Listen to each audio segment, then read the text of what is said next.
Absolutely. So I've got very good news. The Supreme Leader is on the line. That's their screen name from Colorado. And the question is, if you saw fulfilled prophecy, would you believe it? Now, I'm going to make sure I understand this because I think that's a bit of a begging the question or assuming the premise. So first, did I get your question right, Supreme Leader? And then, by the way, pronouns he, him. And second, I would first want to define what you mean by fulfilled prophecy, because that seems to be the of the question is how would you detect that? Because I think the answer would be if you saw a cat, would you believe that you saw a cat? The answer would be yes, but that's definitional. So, Supreme Leader, how you doing? Did I get your question right? Hey, how you guys doing? Good. Did I get your question right? You did. We did. Did you understand how what Graham? Because I thought that was very astute from Graham there. That's actually like a very well said point, which is it seems to assume the thing in contention, possibly, right? Yeah. To think it's a prophecy, for someone to tell me it's a prophecy, it assumes that kind of religion is already true. What am I saying? I'm trying to tell you. I told you the future. Okay, yeah, that's what you just want to understand your term usage. Yeah. You might mean something that's not has the baggage of prophecy or something. Right? So let's define terms. You know, I've got a legal background. J. Mike has a philosophical background. The professions are similar. You start with definition of terms. So hold on. We'll let you talk. Let's define terms. So first, could you please define for us what you mean by prophecy?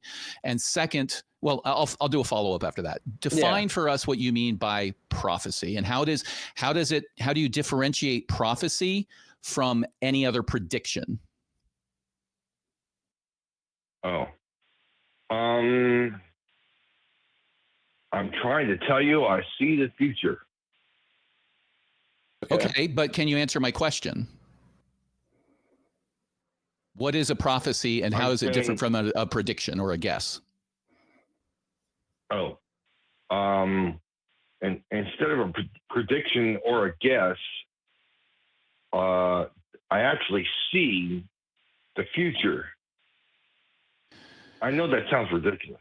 So you're saying it doesn't. But I'm not getting you to answer the question, and I'm sort of gatekeeping this conversation a little bit because I want to make sure we can have a productive conversation. Sorry, J. Michael, but no, you're good. The question is just what is your definition of prophecy? If your contention is, if you're asking us, would we believe a fulfilled prophecy? My question back to you before I can even understand your question is, what is a prophecy? So could you please tell me, or maybe we could start with. The lottery in the United States, the Mega Millions, is up to like $1 billion. If I go and play the lottery and I win the $1 billion this week, did I issue a prophecy and did it come true, or did I have a lucky guess, or was it something else? Well, that's a little complicated. It's more like I traveled into the future. I saw something, and then I came back here to tell you what I saw. J. Mike, how would we tell if somebody traveled into the future? Deluded. I'm not really sure. I haven't thought about that. Yeah.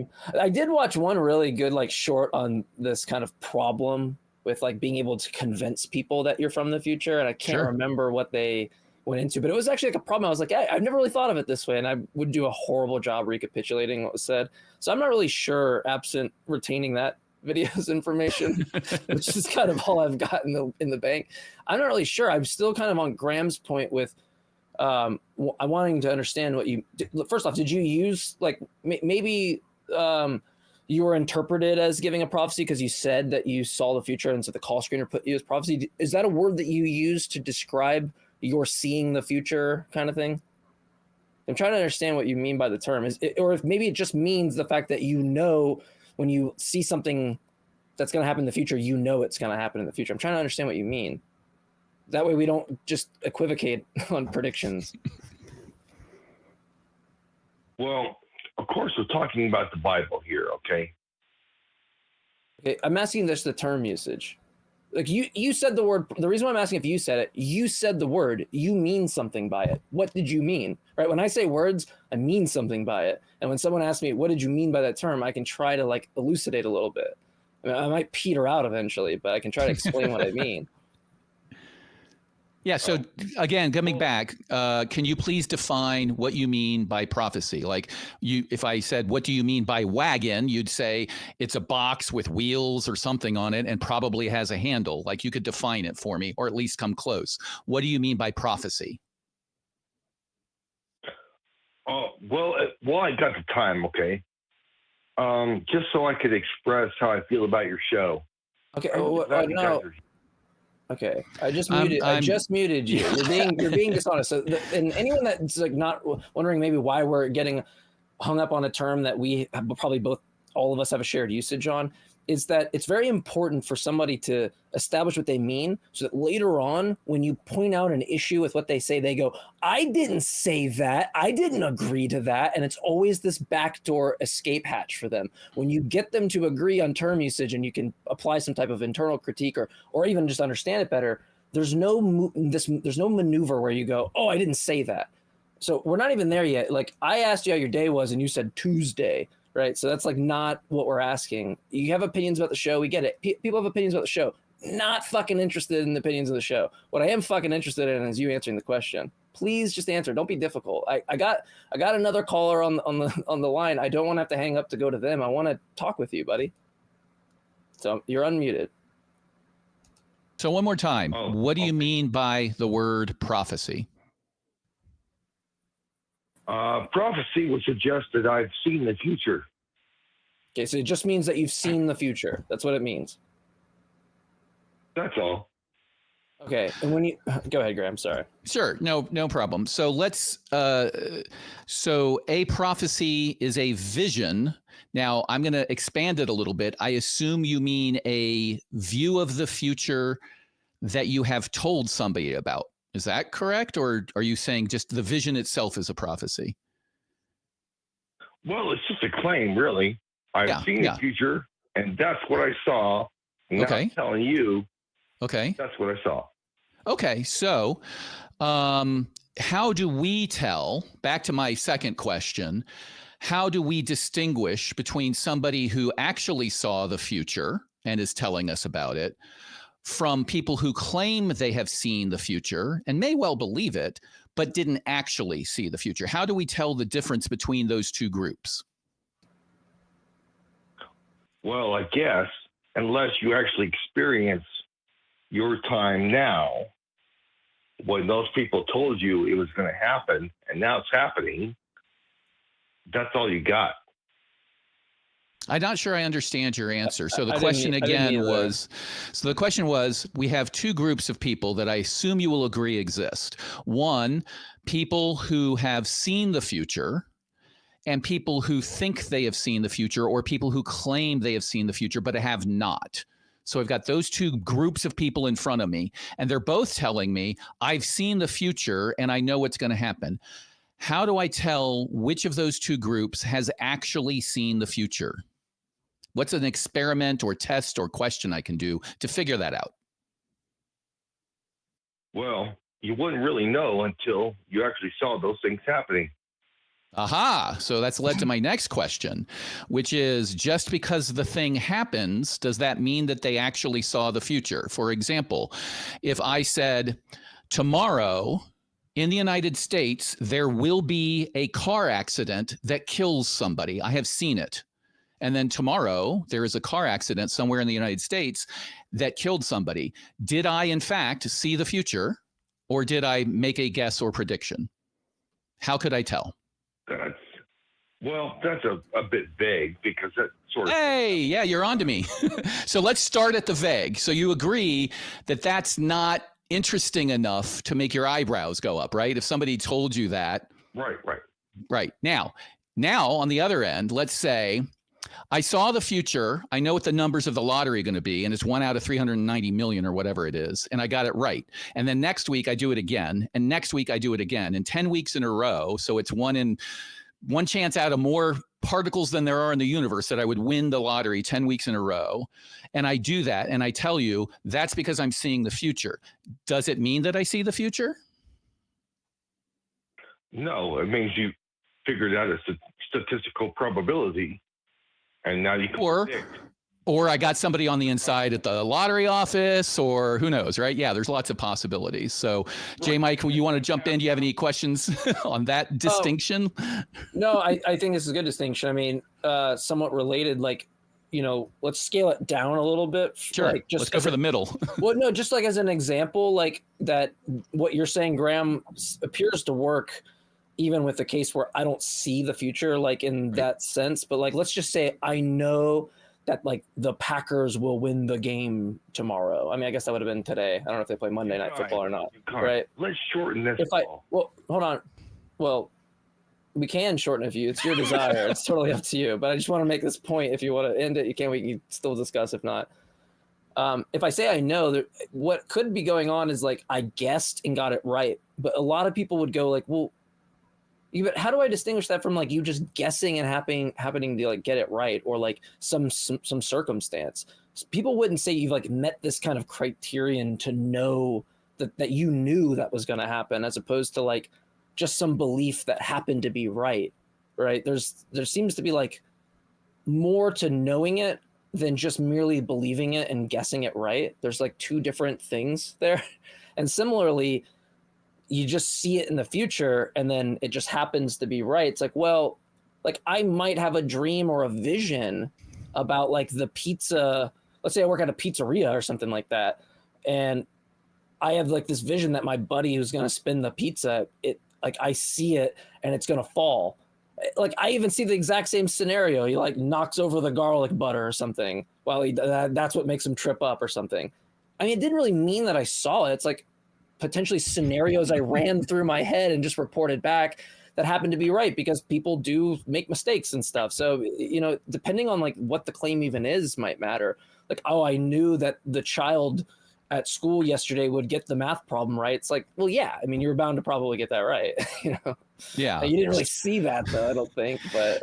So what do you think, Supreme Leader? What's your take on that?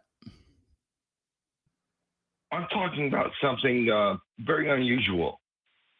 Okay, so you're saying that a prophecy is something that would be very hard to predict. Is that what you're saying? Yeah, so far this seems very usual, so we need the extra sauce to make it unusual sauce, right? That's what we're looking for. Okay, so but I want to clarify with Supreme Leader. So what you're saying is a prophecy has to be counted as a prophecy, for us to detect a prophecy. It has to be something that on the face of it seems very, very hard to have predicted. Am I reading you right? I'm saying a circumstance that is so unusual, right, that it's probably not going to be predicted. Okay, so very, very hard to predict. Is that the definition? Like that means that anything that's like that somebody gets right is a fulfilled prophecy? Like if I just win the lottery once, that happens all the time. And there's stories about people who have won the lottery twice. So is there some threshold? How do we determine where that line is? Okay, that's a good point. Now, this is statistics and probability. Something could happen, but what's the probability that it would happen? And that's a great question. Very small. Yeah. That's why I go to the lottery, because we can put a number on that. It's very rare. But let's change the scenario. I started with there's a car crash, right, tomorrow in the United States, right? And you said that's real vague. There's like, statistically speaking, a car crash kills more, like probably one person in every state every day. So it's like I think it's Matt Dillahunty started this one where he's like, if I order a steak from a waiter, am I making a prediction that a steak will come out of the kitchen? No, it's like I'm just observing reality. But let's kick it up a notch for you. I predict that tomorrow at the intersection of Elm and Main Street in my local town at 12:03, a blue Toyota who's driving northbound will crash into a red Honda that was driving southbound, and the left front hubcap of the blue car will fly off and hit and kill a raccoon. and that actually happens, right? Is that the type of thing you're talking about? I'm talking about odds beyond that, far beyond that. Beyond that, okay. All right, well then give us the example. What's this thing that's like, nobody would ever see coming? Sounds like you're saying like, no one would see this thing coming, and I saw it coming. So okay, yeah, give us an example. Well, notice how I don't try to overtalk you exactly. Oh, you're good. That's You're good. fine. You're good. What I'm saying is odds, statistical odds.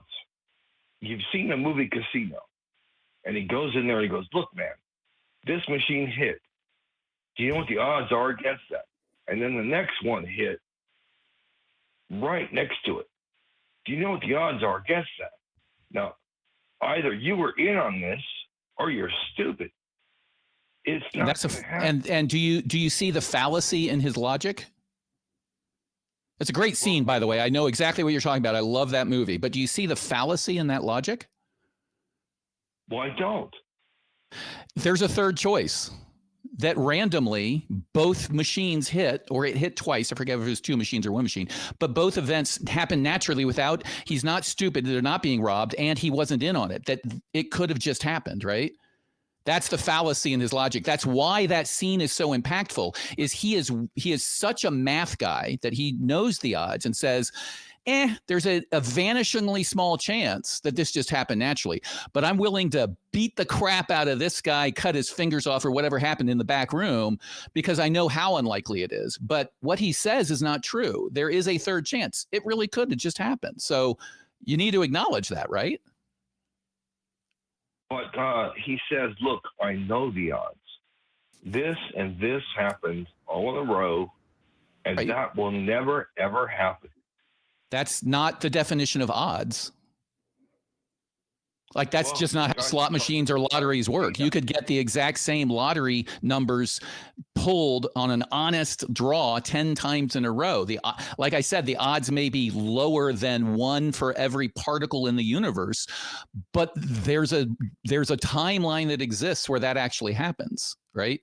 So he's saying, I know the odds, but what he means is it's so unlikely. I'm willing to go out and just go ahead and beat the crap out of you because I don't think it would have happened, right? But he's not technically correct. It could have happened. And if you can't acknowledge that it could have happened, then we don't understand statistics and probability.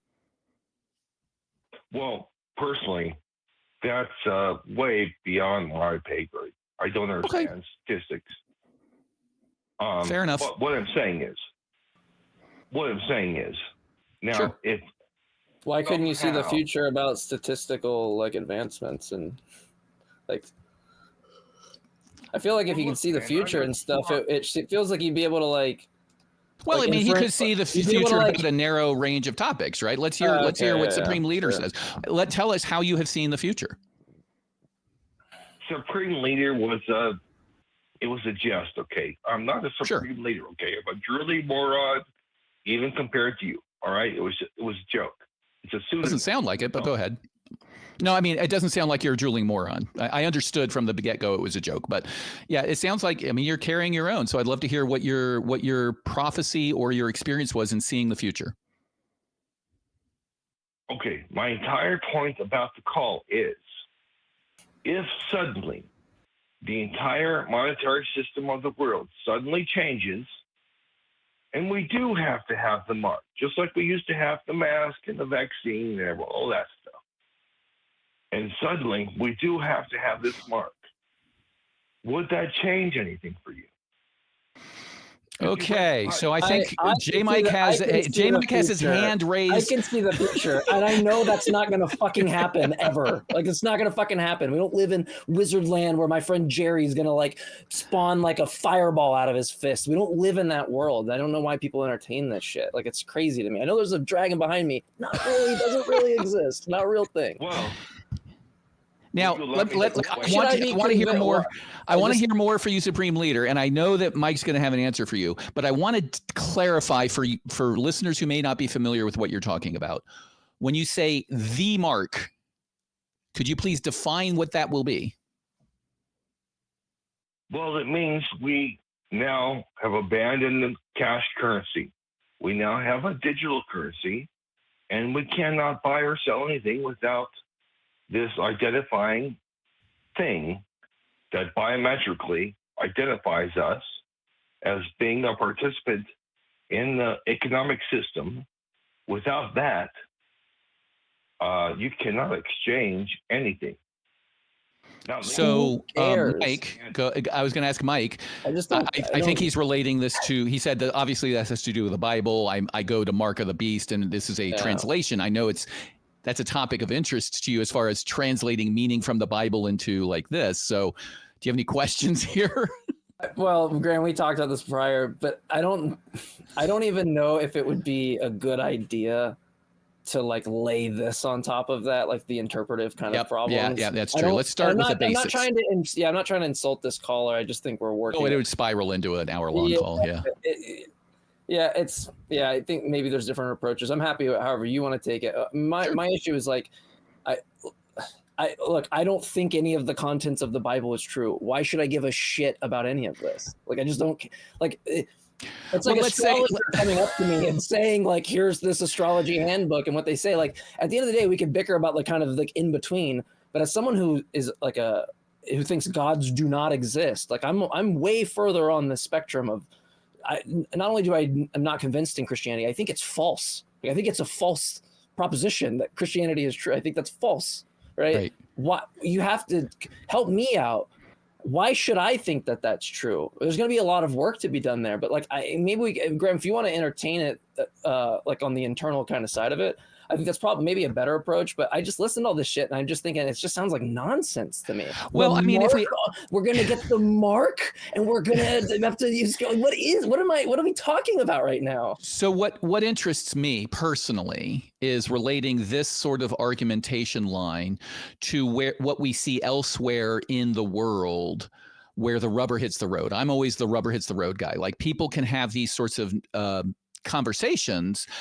But I hear echoes of this in political circles, in Christian nationalist circles, in geopolitical conflicts, right? That this concept of the Bible says there will be a thing of a time and a place, and then people work very hard to find a thing that looks like that time, thing, and place and say, aha, this validates my belief, therefore I'm right? That's what we're dealing with here, in my opinion, that the Bible just says mark of the beast, and now we're talking about a purely a digital economy as the mark of the beast. Well, there's like a whole bunch of steps there to get there, but the overall phenomena of saying mark of the beast, I'm going to look at the attributes as described in the Bible and then find anything that I think tickles my conspiracy theory brain to say, aha, I found it. Why can't I say it's just that validates my belief? Why can't I just say it's the red hats that people are wearing? Right. Yeah, good point. Right. Like, that seems like the mark of the beast. Like, if I read that verse and then I just look at all these people with certain letters that say, a certain phrase, I'm trying to be careful here. I don't know what I can and cannot say, but it's a red hat that we're all familiar with. Right. Why is that not what the mark of the beast? It's just to me, it's like nonsense child play garbage. Right. Yeah, it's in the same category as you got a mark, and that shows that God's mad. A car crash will occur at some point in the future, right? I'm looking in the Bible for something that says a northbound Honda will hit a southbound whatever and kill a raccoon with a hubcap and da. And even then, I mean, there's people who read prophecies in the Bible about the red sheep or whatever, or cattle need to be raised on the hills above Israel or whatever. And so they don't go and see if they're there. They go and say they aren't there. I'm going to start raising them. It's like me ordering the steak. Like, I prophesize that the steak will come out of the kitchen, and then I go to the restaurant and I order the steak. So there's this spectrum of what I interpret as a need for validation or a need to satisfy my conspiracy theories. And I find this argument about digital stuff. Are you following us, Supreme? I don't want to cut you off. I want to hear from you. So how do you respond to what we've been saying? No, it's interesting to hear your thoughts, as always. Same. So are you saying that you saw the future and that this will be the mark of the beast that brings about bad things? this digital currency that you're worried about? What if it's on my left hand? Well, I don't suppose it would be on left hand, but I'm just saying. What if it is? Is it all false? I'm just saying, what if it happened and you're like, oh man, this is all real now? I mean, the truth is. Go ahead. It just feels weird. Like someone actively in power could go, I don't like Christianity. We are moving to this like different kind of economic system, and you pay with your finger. I'm going to make the prophecy fail by forcing it on the left hand of everybody else. This isn't like a prophecy. I could actively work against it, right? Like I don't understand what this is like saying. Well, you could, but you have no power to decide. Someone can go and just blow up the whole world. Does that mean Christianity is now false because this prophecy? It seems like this whole thing is like. So if it happens, yeah, but if it didn't, it's like, we will agree that Christianity, doesn't mean it's false, but it has like an insurance policy on it that I really don't like. Do you understand what I'm saying, Graham? Sorry, you can go ahead. Go ahead, Supreme. It just seems really like lowbrow to me. It's just. Go ahead, Supreme. How do you respond to that? Look, man, are you going to go tell the IRS? Screw you, I ain't paying you no taxes. And you know what's going to happen. I think we're getting a little far off field here because that doesn't really have anything to do with it. I could respond I don't see how bartering would ever be outlawed. Like I don't see how this prediction you're making could ever be true. Under your hypothetical, I'm not allowed to trade some mulch for a chicken with my neighbor, right? Is that what you're talking about? Or are you just sort of glomming onto the fact that it's more convenient for most people in the world to deal with digital currency to the point that we're going to eventually get rid of physical currency, but that won't outlaw bartering, will it? Like I can still trade a chicken for a duck, right? A guitar for a guitar. Right. Yes, I have thought about that. And I think that, well, I suppose it's a black market alternative. I suppose. Okay. Well, I think we're sort of at the end of where we can go here. I appreciate you calling in. I encourage you to call back. Any last questions, Mike? No. Okay. Thank you so much, Supreme Leader. Appreciate your time. Yeah, I don't know what to do with that. Like, the reason I wanted to give oxygen to the conversation is it is a very common argument to say, I believe the Bible is true because the Bible contains fulfilled prophecies, but that is not where we end up. It was more, I've seen the future and conspiracy theory about digital currency or something, which it's just a little strange. I'm sorry, getting a little heated. I just don't like this it's always so uninteresting to me. It's like nothing ever interesting happens. And we defend some Christians here. It's usually with Muslims, and it's usually like really lame shit, like these waters won't mix. It's always like God said that life is water based or something like that. It's always something where you could go, wait, couldn't somebody observe this and write it down? That would be impossible for somebody to have detected that water is involved in life. I've seen those arguments. It's crazy to me that people can't like realize the things that are said, and some of these things are things that can be observed and written down after the fact. Or like, I deal with farm animals, so I understand like a little bit of embryology. Actually, I'm not even going to act like they have any credit there because right.